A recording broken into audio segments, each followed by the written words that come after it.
Trinidad and Tobago, those of you who are locked on, those of you who were anticipating our program Hard Facts on Sentinel Media Broadcasting. I am your host, Imam Rashid Karim, and I am here, my friends, to remind myself, to remind you, the hard-working, loyal citizens of this country, Trinidad and Tobago, that all is not well. All right? All is not well. So those of you who are locked on, those of you who are having your lunch break, those of you who are in your workplaces, those of you who are in school, those of you who are on the road, and maybe you are looking or you are hearing our program Hard Facts, feel free to call us at 372-2129. That's the number you can reach us on studio this afternoon. And again, my friends, there are so many things that we are going to discuss here today. And those of you who are accustomed to our program, you would be seeing on my right there, you are seeing a young man who is a guest to our program here today. And he is no other than, what's your name, son? Jasser Ramesa. Yeah, that is Mr. Jasser Ramesa. And what happened today, he was not feeling well, and he is left in my custodianship. So I have to just keep an eye on him because of that slight breathing problem that he is having. So I have him in studio with me, my friends. So those of you who are locked on and you would like to say hi to Jasser Ramesa, you can do so. You can call in at 372-2129. To these other students maybe who are ill and maybe you're at home, I just want to let you all know that this is not something that is Mr. Jasser is accustomed to. He normally goes to school every day, but due to his illness today, he had no reason not to be here with me because, again, Trinidad and Tobago, we are here to really and truly adapt, and this is what we call adapting. The gentleman here is my grandson, and he's not feeling well. So I have the mantle of keeping an eye on him today, and I brought him in studio with me. So welcome, Mr. Jasser. Thank you, sir. Right. So again, my friends, he's training to be a co-host on one of our children program coming up soon. Right. So again, those of you who are thinking about Mr. Premchand Baldev, he has to attend a funeral of his past principal, and he is in Deep South today. So I want to just say to the family of our dear principal, our heartfelt, deepest condolences to you, and to our friend Premchand Baldev. I know that he meant a lot to you, and the reason that you are not absent is because of that situation. So those of you who are thinking that maybe our program Hard Facts is a program that really and truly is here for you. We are here to identify the anomalies, the challenges, the hardship that is plaguing our society on a day-to-day basis. And maybe intermittently, I'm going to ask this young voice maybe to give us maybe what he thinks, his opinion on a certain matter when it comes to that. So those of you who are locked on, welcome to our program. Those of you who are able to share our video at this point in time, please share our video, because we want this station to be relevant to you. We want you all to understand that, hear what? Hard Facts is here to remain. Hard Facts is your voice, the voice to the voiceless. And it is also a means of those persons who cannot see. Persons who cannot see what is taking place in our country, and they are remaining, maybe they are remaining stagnated, and they are scared to come out in the open. I am showing you here that we have young entrepreneurs who are willing to come out and at least identify. Because another young man like Mr. Jasser here, he would be hesitant, he would be scared. But as you can see, you know, the same blood run in the veins. Right? So I want to say a special welcome to those of you who are going to call us today. We have our line up and running. The number to reach me is 3722129. Maybe any form of discussion that you would like to hold while the program is going on, you would like to identify any relevant issues. There are many issues. Trinidad and Tobago, you are affected by many, many issues. So again, to all our students who are going to school today, who went to school, and who have braved the inclemency of the transportation woes, the traffic woes, and all these things, I want to say a special hats off to you all, and may God Almighty bless you all and keep you all safe and strong. That is for our students, the teachers, and the principals of these establishments. Again, the very sad thing to you all. Again, hats off to you all, and you are the ones who are really and truly keeping the flag of the citizenry of Trinidad and Tobago really and truly flying high. So hats off to all teachers, all principal, all security guards, all janitorial staff, and even so much so we're going to say hats off to the Minister of Education. Again, friends, those of you who are again with us in our program Hard Facts, there are many, many things that is happening in our country. The murder rate, right? We're talking about, let me just throw a question to Mr. Jasser here. Jasser, what do you think about the crime situation last year? The crime situation last year was very bad. It was terrible. I think this year we should do better. Okay, see, this is the voice of a young individual, a budding individual in our community, and he is alarmed. Director, I think you could put some volume up on that, please.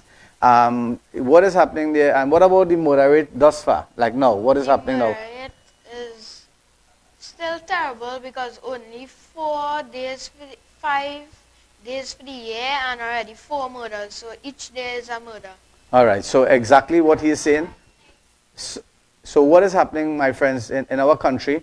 And when we look at what is taking place in the international scene, in Trinidad and Tobago, and we look at the international imagery, what is happening when we look at what is taking place in America, what is taking place in UK, and we look at the type of negative publicity that is arising from the amount of murder that took place last year, it warrants, and I tell you something, I want to commend Dr. Keith Rowley, knowing for a fact that he admitted and he accepted that here what the bullet really and truly lies whether he accept or not.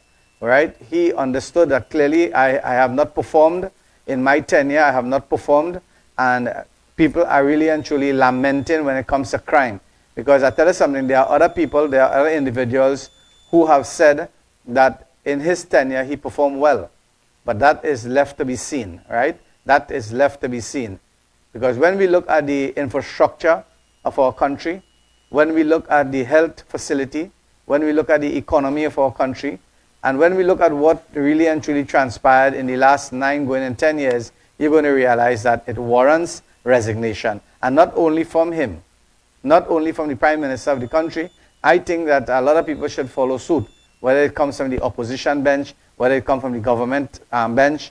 I would like to see, people understand clearly, well, we have taken up a responsibility. We have taken up a responsibility to serve our country, serve the country, serve the people, and we have not done that. We have not done that, and we cannot make excuses anymore because of our failure. You have to, you have to hold the bull by the horn, accept that you have failed, and move on and give other individuals responsibility and give them the opportunity that they can excel. So my friends, we're going to move on in our program here, and we're going to start with the crime rate. Director, pull up those videos, please. All right, we are seeing here, we are seeing the police doing their job, right? We are seeing that is the outcome. That photo there that you are seeing, it is a photo from last year, and that is what transpired. We look at the bloodshed, we look at the turmoil, we look at the amount of individuals who have lost their life. And I tell us something, the murder rate have reached, I think it's 637 individuals lost their life in 2024. But that is really and truly, it is not the final analysis of how many persons died, right? And as we begin our new year 2024, and Mr. Jasser just mentioned that, and you know something, I want to commend him for that, because basically he's counting the amount of days and he knows exactly how many persons died thus far. And if we start off in that trend, and you know what he used? He used that terminology. Come back to us, Director. And he used that terminology that it is not good, and he is disheartened, disenchanted, disheartened of the murder rate in our country at this point in time. It's very sad. Like, tell me. For each day is a murder. They're real sad. I wonder how that teen who got killed, I wonder how his parents feeling. All right. So emotionally, Mr.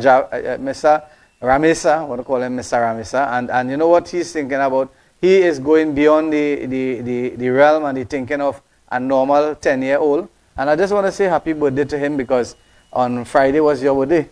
No, Saturday the 4th. Saturday the 4th. So he celebrated his birthday on Saturday. So I want to wish you a happy birthday, right? Thank you. And may God bless you and keep you well again. So as we continue, Director, pull up the other video. The teen, this is a teen from Tobago. He was the first murder victim of the year. Continue, Director, the other videos. And we are talking, while we are talking about Tobago, it seems as though this year Tobago is they are taking the front line. Because here it is that the headline in the newspaper is stating that thieves cart off $24,000 worth of items from the ANR Robinson Airport in Tobago.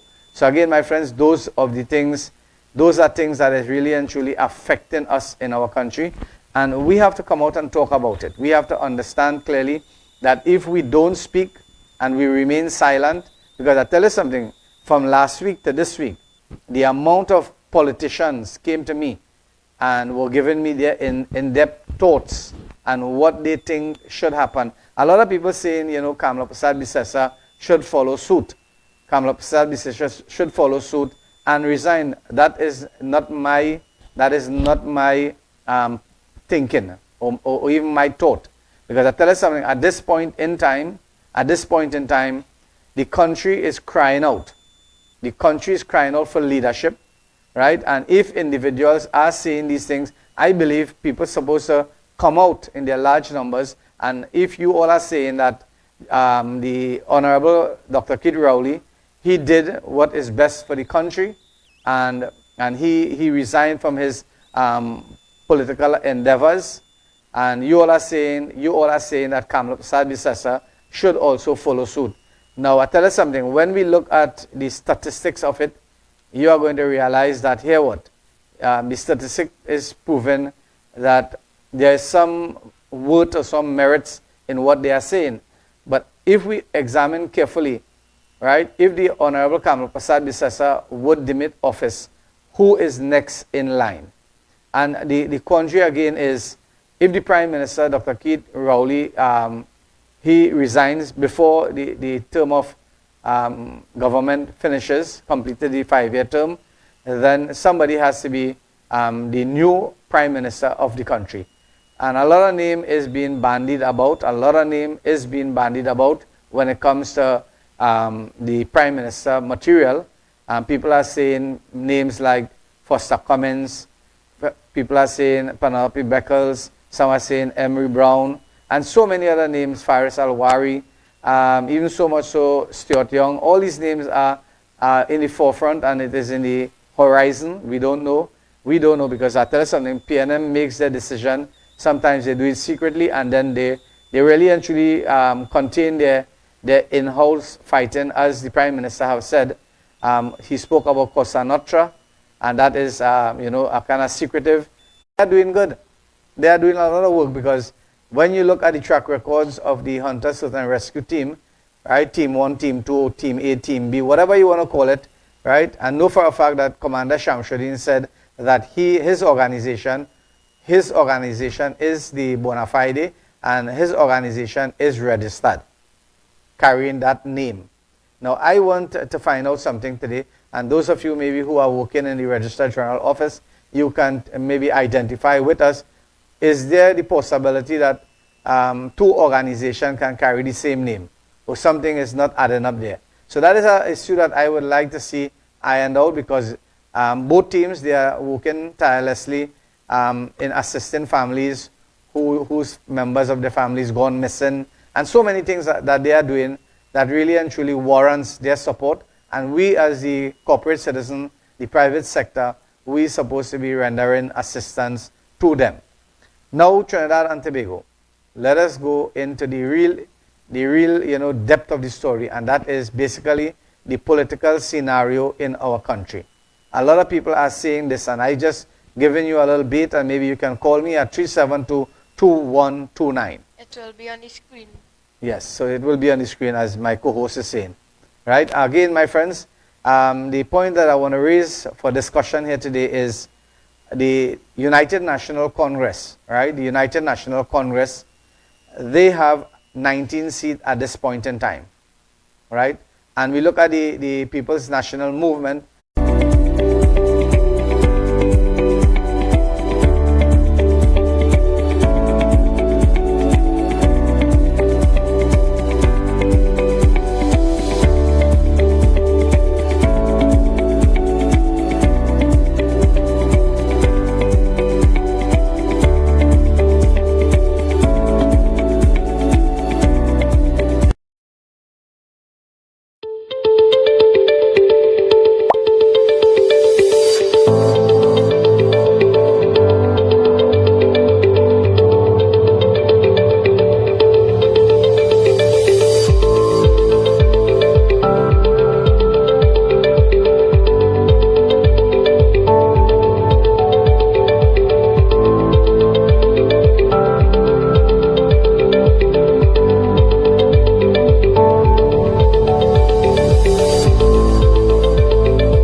Okay, so my friends, welcome back to our program Hard Facts, that is aired Mondays, Wednesdays, and Saturdays on Sentinel Media Broadcasting.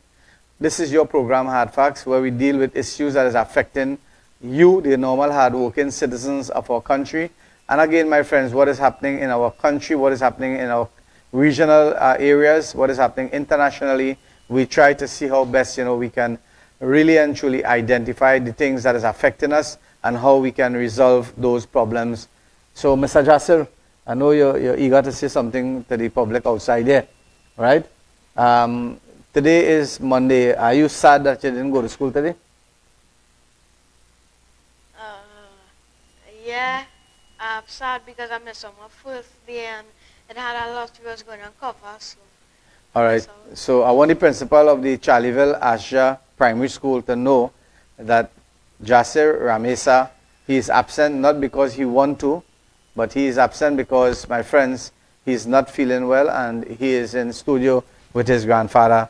Right? So again, my friends Trinidad and Tobago, there's lots and lots of discussion that can be held. Number one, when we ask the question here in our program, the United National Congress at this point, Trinidad and Tobago, they have 19 seats.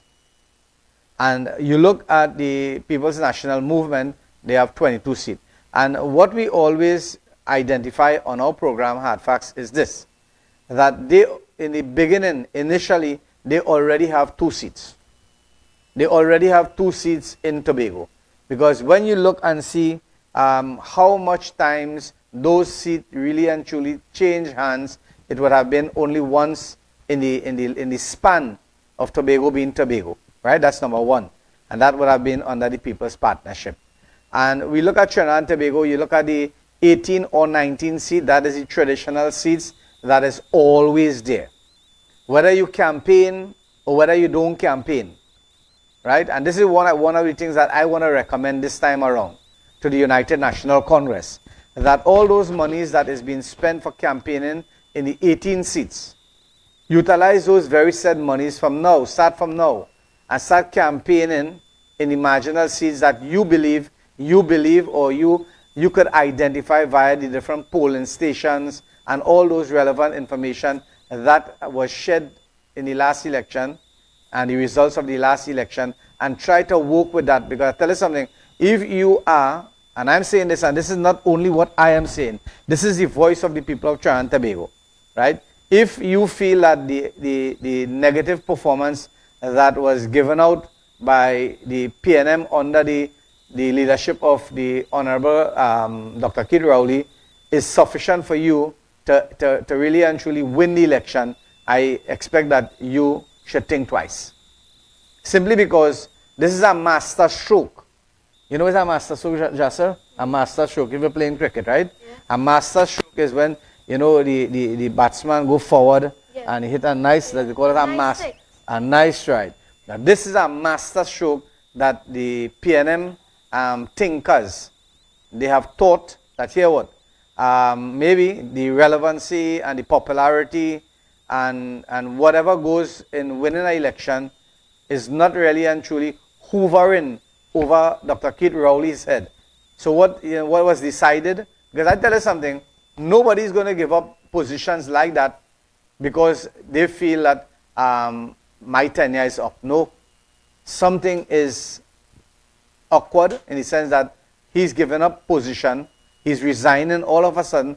It could have been, and this is only speculation, it could be number one, he knows for a fact that he has become very unpopular, number one. Number two, my friends, it could mean that maybe there's medical problems when it comes to the Prime Minister of Trinidad and Tobago. And now this is only assumptions. Huh?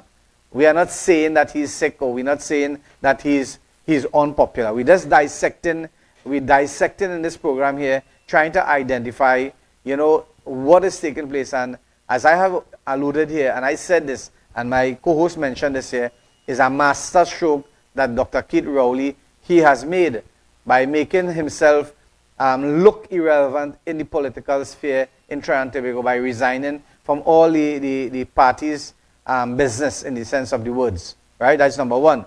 Number two would have been ailment or sickness or something like that. On the last one would have been maybe internal pressure or internal stress coming from the organs of the party dictating to him, well, here what? Because you would realize this if you look at the night of election 10 years ago. The night of election 10 years ago, when when the Honorable Patrick Manning, he entered Balize house. He was corned, he was jeered, he was basically humiliated. And maybe, I tell you something, maybe Dr. Creed Rowley doesn't want that to happen to him. Right? So when we dissect again, the bottom line question here today in Trinidad and Tobago is a lot of people, right? A lot of people would think because of the government failures, and they went in there in two terms, and then we look at the mishandlings of the economy when it comes to monies missing. Right? And I'm not saying this because I want to say this. When you look at the $3.6 billion that has gone missing, ghost money, if you want to call it that, and you look at the $75-80 million, the tickets, fines that was missing from the postal agencies, and then you look at another $180 million also went missing again, as mentioned by the Auditor General. It is alarming. It is really and truly alarming. And on this program, my friends, and I'll tell you all something, a lot of people copycatting our program and they're taking information from us because we are not here for any money-making issues. We are not here to make money. We are here to identify to the population of Trinidad and Tobago, hear what you have a voice. And this program is going to be high. This program is going to be elevated. And this program is going to be one of the #1 talk show in our country, Trinidad and Tobago, in this year coming. This is our pledge. This is our proposal and our pledge, because we are going to bring people from all walks of life. We're going to bring people from different political parties, and we are going to identify, and we're going to ask you, the normal lay citizens, to give your opinion. Tell us. You can send voice note. You can send information to us via the number 3722129. My friends, again, a lot of things are happening. People are saying that, you know, this one is going up for Shogunas West, and that one is going up for Shogunas West. We have seen Trinidad and Tobago, we have seen some candidates, approximately, I think it's about 13 or 12 candidates that has already been pronounced. They have already been pronounced under the banner of the PNM. And the last information that came to studio here today is approximately 6 or 7 candidates from the United National Congress were given the green light to start campaigning. And you will see the very sad thing. The basic stuff is, you know what? People are very gullible. They will go to the marketplace and eat 2 doubles. Right? They will go here, go there. You know what we want to know, Trinidad and Tobago? We want to ask those very sad people who have put up their name and who have been selected. We want to ask them maybe 1 or 2 questions. You are going up, and I want them to listen to this program, Hard Facts. Huh? Those persons who have been selected, do you know how many mosques is in your locality? Do you know how many temples is in your locality? Do you know how many churches is in your locality?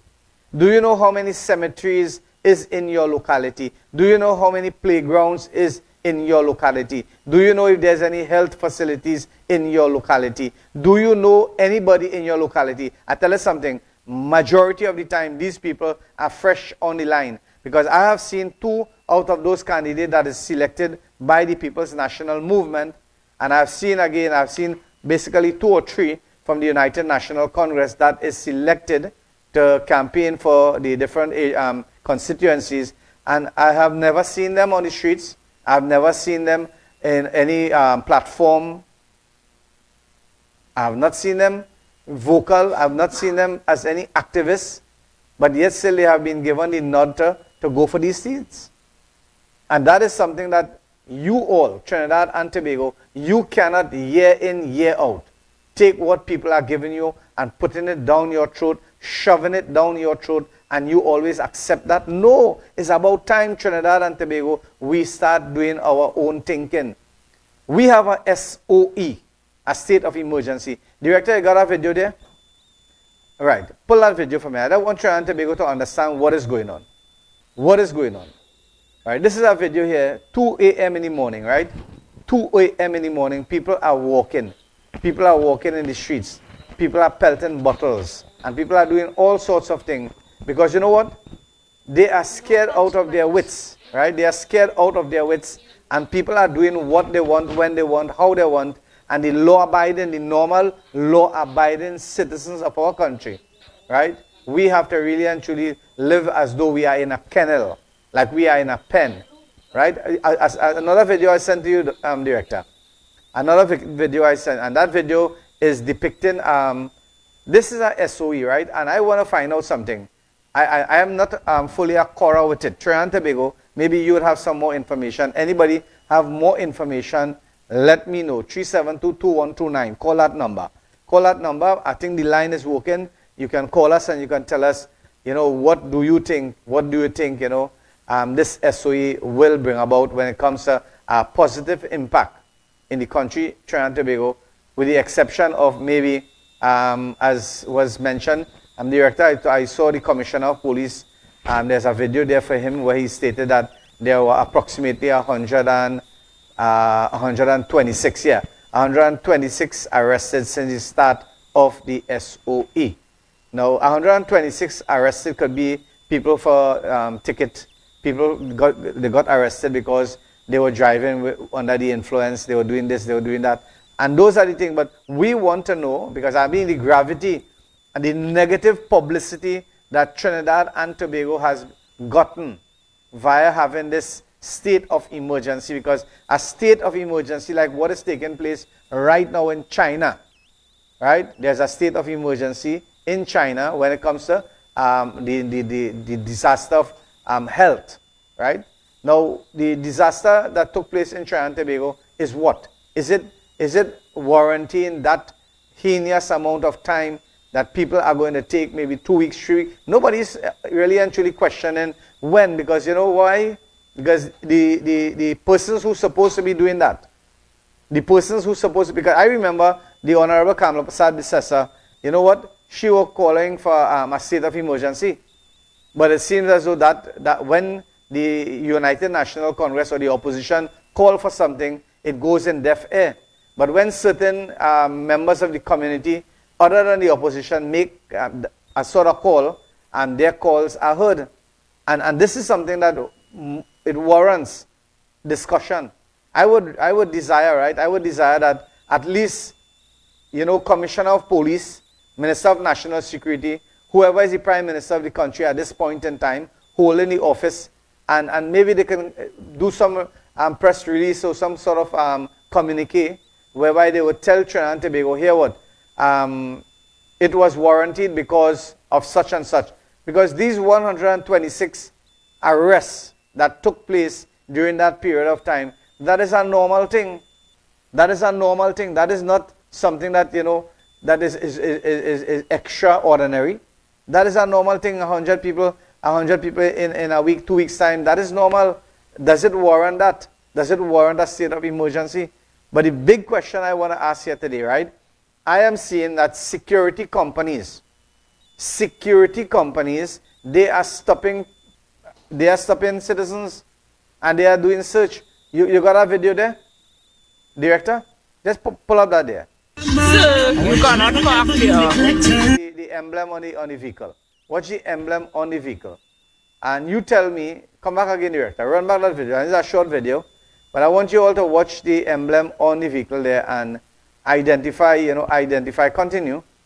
And identify the private security companies during this SOE make arrests or make detentions or anything of that nature. That is something that needs to be answered, right?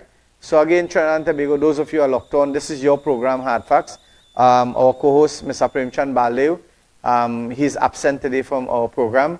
I do apologize on his behalf. And again, we extend deepest condolences to his principal. I just forgot the name, but again, I have my co-host here, Mr. Jasser. And Jasser, tell the audience something about where you live in Felicity. Is the road condition good? No, it's like Super Mario with them pothole on them. It's real big. The holes. Yeah, the pothole on them. And if you have to, if you have to make a call to the Minister of Works and Transport, can you identify any of the streets that you know of that needs repairs immediately? Rashid Avenue. Rashid Avenue, I walk in. Greenwich Road, Kakandi Road, all the Farmers Road.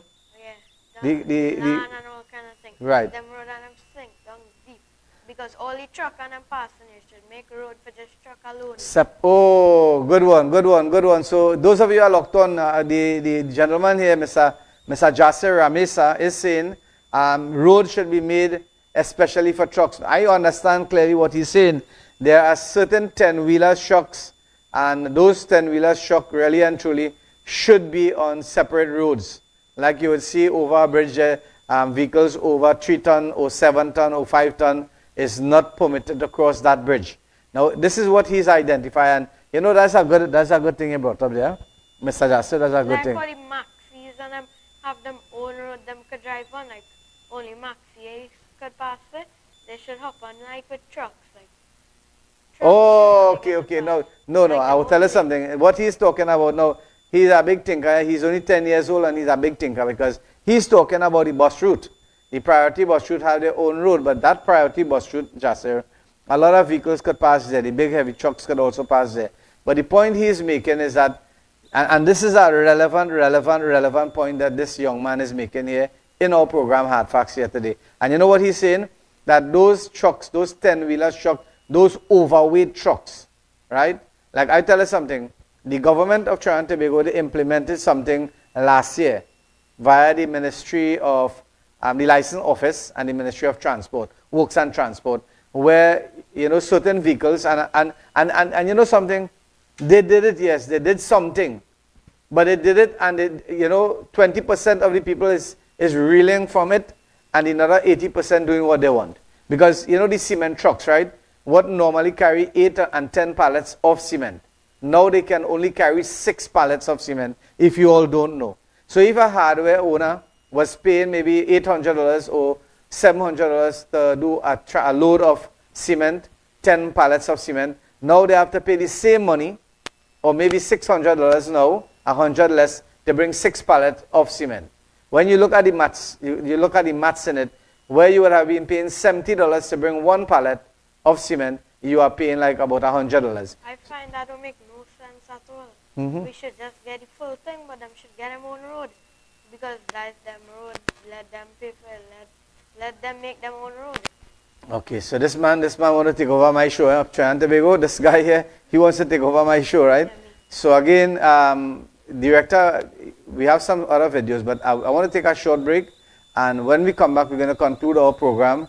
And maybe Joseph could take over when we come back.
Okay, so again, that is our co-host, junior co-host of our program, Hard Facts, Mr. Jasser Ramesa. He's in studio with me live. This is a live program, my friends. And those of you who are locked on, please let us know what is taking place with the traffic this morning. What took place, I received 2 calls here, but again, I told you all that maybe you could have done some videos, and we would have really and truly show that video so that people would really understand the gravity of it. And a lot of things have been taking place, right? We are speaking about the politics of the day, right? And the question here is, are we going to remain with 19 or 18 seats and the PNM is going to get the 22 seats as normal as ever? Are we not going to make some changes? And the question again is, how are we going to do that? What steps are we going to take to really and truly make inroads in those marginal seats, right?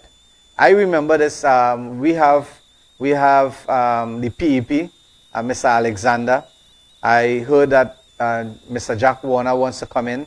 I heard that Makila Pandey wants to come in the United National Congress. And I'm seeing the NTA and all these political entities wants to come in. Now, I tell you something. In politics, there's a lot of hate. There's a lot of venom. There's a lot of poison when it comes to the booties of Trinidad and Tobago. Because basically, you know, if a party, I just given you an example, right? And I want you all to make that decision, make that call, right? Now, you have a situation in your hands. I remember this. I remember this maybe 15 or 18 years back when grapes and apples were banned from coming to Trinidad and Tobago. I remember this, and I was traveling at one point in time, and I saw this happen. One lady tried to bring in maybe a bunch of grapes, right? And when it was scanned at the airport, or the declaration was made, you know what? They told her that she have to what? She have to dump that. She have to dump it, right? You know what the lady did? I watched her very well. She went by the bin or whatever you want to call it, or the place that it's supposed to be put, and she started eating the grapes. She started biting the grapes like, you know, Cookie Monster? Yeah. Right. And she started biting the grapes and all these things, and she rested there.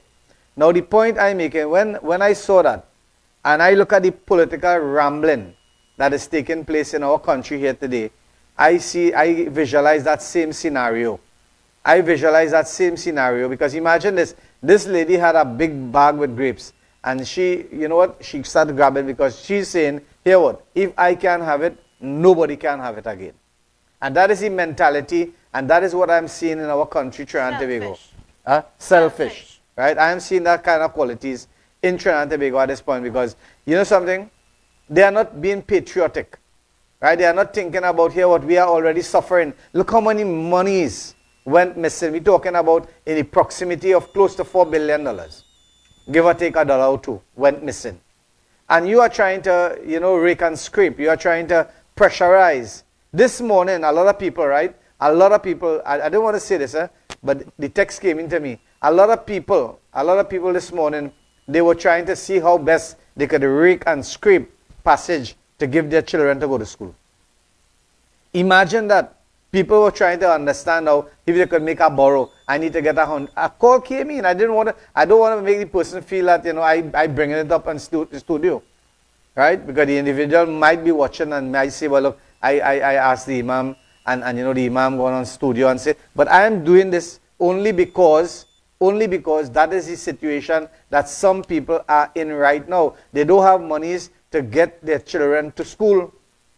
Right? And there are people outside there, they can afford it. Now the point I am driving at is that close to $4 billion went missing in that period of time. That is according to the Auditor General. Right? Now Trinidad and Tobago, you and I have to understand this. We are seeing people from different political spheres, whether it be the smaller parties or the bigger, they are stating this clearly that, you know, if we cannot be part of this winning team, if they want to call it that, we're going to ensure that you lose. And that gives me a reminder again, long time when, you know, when everything was really and truly at the down low, right? When people had a ball and they go and they play in their crickets, right? They would go and play cricket. And when they would get maybe out for duck, you know, when they break a duck, you know what they would do? They would take the ball and come home and stop the game. And you cannot play because you don't have an next ball, right? You don't have another ball to play cricket. That is how I see the political entities of our country today. They are thinking like this, that if I am not part of the winning team, hear what? I'm not going to make you win. And that is why Trinidad and Tobago is in this state that we are in here today. Everybody thinking about themselves. Selfish, right? Now, this is what we are talking about. This is happening right in front of our eyes. This is happening in central Trinidad. This is Connector Road. And that cannot be, this cannot be something that cannot be resolved. The borough of Shogunas need to intervene immediately. This is in Connector Road. This is a road that really and truly is traversed now by a lot of people. Now school open, all those back roads are being used because people want to brave that traffic condition. A lot of accidents could happen on those coconuts. Yes, so again, my friends, we are calling on the Shogunas Borough Corporation. That Connector Road, the road that is connecting to the Caroni Savannah Road, there's a lot of debris. There's a lot of debris, coconuts, rubbish, garbage, tires, and all these things. Meanwhile, burning tires illegal and still have so much. Right. Okay, so those of you are locked on again. If you are passing in Connector Road, I want you all to take some videos of those humongous potholes so that we, in our program here, we can be able to identify some of the potholes and some of the challenges that you would be plagued with. I remember this, right? This week gone by here, a parent was talking downstairs, and they were telling me that the school van driver jacked up the price simply because of bad roads. And I tell you something, I cannot give them wrong. I cannot give them wrong because they have to purchase tires, shocks, ends, and all these things and take children to school, and that is the condition of the road. And this is a good road. Director, that's a very good road that you showed me. Years ago, this road was perfect. Now put up. Yes. So again, Trinidad and Tobago, I want to thank you all. Thank you all for viewing our program here today. And we ask God Almighty to bless Trinidad and Tobago. There's lots and lots of discussion that we're going to hold on our program, Hard Facts. Today's program really and truly is a mild one because I have my co-host here. My co-host, he broke a beach from school. He wasn't well, and I have had to keep him and, you know, kind of keep him on the prowl. So he is in studio with me. And again, thank you very much. Yeah. You want to make any closing comments? Yeah, you might see me coming back again. Again? Might? Yeah. Okay, so the gentleman, but you can't do it. You would not be able to do it Mondays and Wednesdays. Eh? If you want to come on this show, Saturdays. you got to come Saturdays and to be part of the program. Right? So thank you all very much. Trinidad and Tobago, may God Almighty bless you all. Keep you all safe. And again, a special thank you to Jasir, my co-host today on Hard Facts. Thank you, and may God bless you all.